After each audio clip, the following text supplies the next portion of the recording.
नमस्कार। आज बात करते हैं 15वीं सदी के एक ऐसे रहस्यवादी कवि और संत की जिनका नाम आज भी हमारे बीच गूंजता है। हम बात कर रहे हैं कबीरदास की। कबीर ने खुद अपने बारे में क्या कहा था? मसी कागज छुओ नहीं, कलम गही नहीं हाथ। यानी मैंने तो कभी स्याही कागज छुआ तक नहीं, ना ही कभी हाथ में कलम पकड़ी।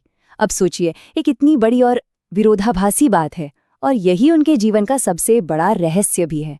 तो फिर सवाल ये उठता है कि एक अनपढ़ जुलाहा इतिहास के सबसे बड़े और सम्मानित कवियों में से एक बन कैसे गया?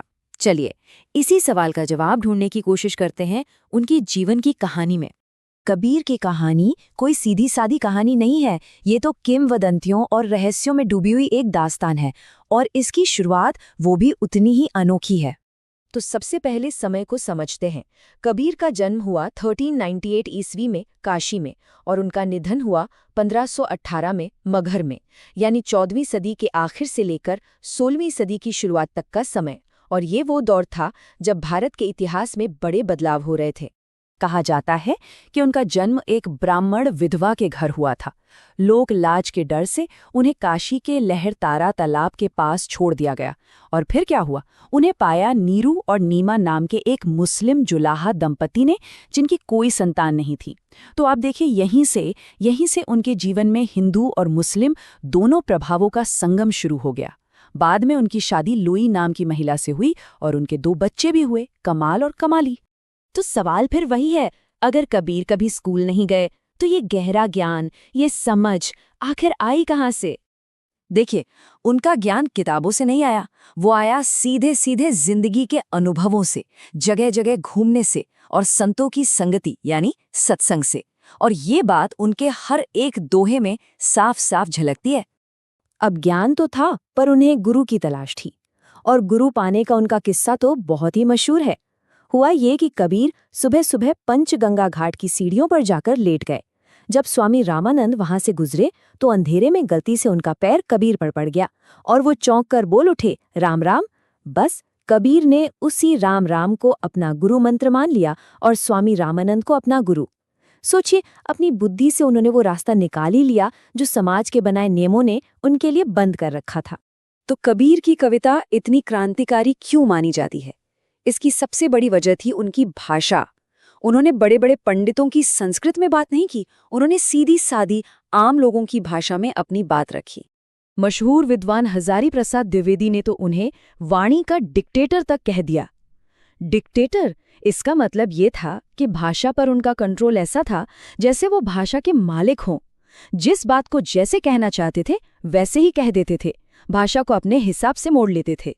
वहीं एक और बड़े विद्वान हुए रामचंद्र शुक्ल। उन्होंने कबीर की भाषा को एक नाम दिया, सधुक्कड़ी। सधुक्कड़ी मतलब साधुओं वाली भाषा, जो किसी एक जगह, एक इलाके की नहीं होती, बल्कि पूरे देश की होती है, क्योंकि साधु तो घूमते रहते हैं। सच कहें तो उनकी भाषा एक पंचमेल खिचड़ी जैसी थी, जिसमें अवधी भी थी, ब्रज भी, राजस्थानी, खड़ी बोली, पंजाबी, सब कुछ मिला हुआ था। और ये सिर्फ एक भाषा का मेल नहीं था, ये अपने आप में एक सामाजिक क्रांति थी। उन्होंने ज्ञान को कुछ गिने चुने लोगों की मुश्किल भाषा के चंगुल से आज़ाद कराया, और उसे सीधा आम जनता तक पहुंचा दिया। अब फिर से वही बात, कबीर ने तो कहा था कि उन्होंने कभी कागज कलम नहीं छुआ, तो फिर उनकी ये सारी बातें, उनकी ये दोहे हम तक पहुंचे कैसे? उन्होंने तो खुद कुछ लिखा ही नहीं। इसका पूरा श्रेय जाता है उनके एक शिष्य धर्मदास को। कबीर बोलते जाते थे और धर्मदास उनकी बातों को, उनकी शिक्षाओं को लिखते जाते थे, और इसी तरह तैयार हुआ बीजक नाम का ग्रंथ, जो आज कबीर की कही बातों का सबसे अहम और प्रामाणिक सोर्स माना जाता है। और ये जो बीजक है, ये भी 3 हिस्सों में बटा हुआ है, साखी, सबद और रमैनी। साखी में 2 लाइनों वाले दोहे हैं, सबद में भक्ति के गीत हैं, और रमैनी में दार्शनिक बातें हैं। और सबसे मजेदार बात जानते हैं क्या है? इन तीनों हिस्सों की भाषा और स्टाइल भी अलग अलग है। ये दिखाता है कि भाषा पर कबीर की पकड़ कितनी जबरदस्त थी।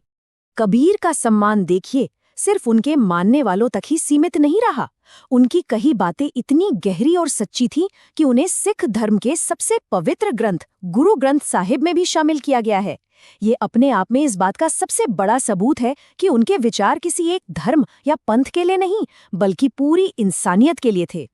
तो कबीर सिर्फ एक कवि नहीं थे, वो एक बहुत बड़े समाज सुधारक थे, एक विद्रोही संत थे। उन्होंने अपनी पूरी जिंदगी हर तरह के अंधविश्वास, ढोंग और कर्मकांड का विरोध किया, और सिर्फ जिए ही नहीं, उनकी मौत भी इसी विरोध का एक प्रतीक बन गई। कैसे?